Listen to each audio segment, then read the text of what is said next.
Donald Trump implied that Hillary Clinton will probably not like the majority of his speech on Monday.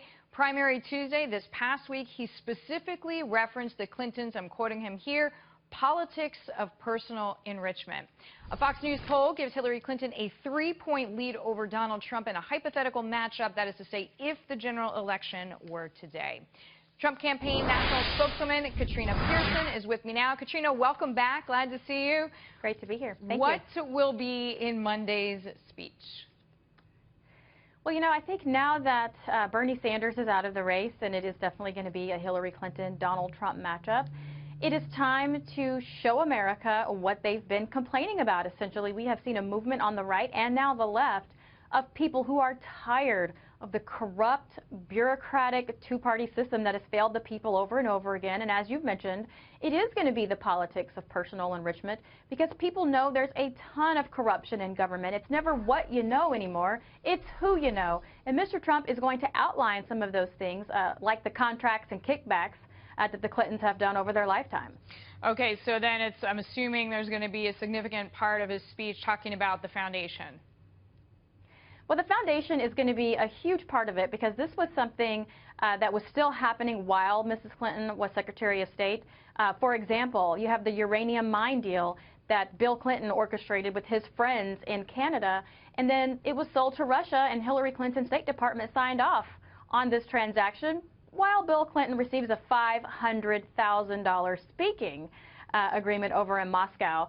The people aren't stupid. People know what's going on in the world. They know what's going on in our country, and they're tired of it. Katrina, let me ask you this. There's a lot of people who support Donald Trump because he talks about issues that matter to them. Jobs, certainly one topic, but also immigration is another.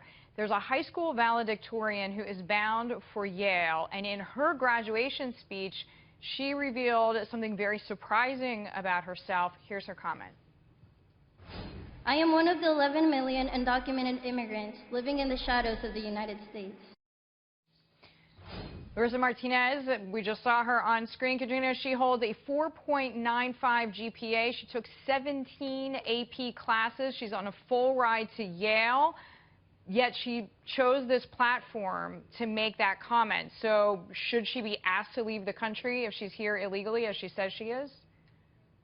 Well, you know, good for her. It's just too bad that not all 11 million illegal aliens in this country are achieving that type of success and investing in themselves with education.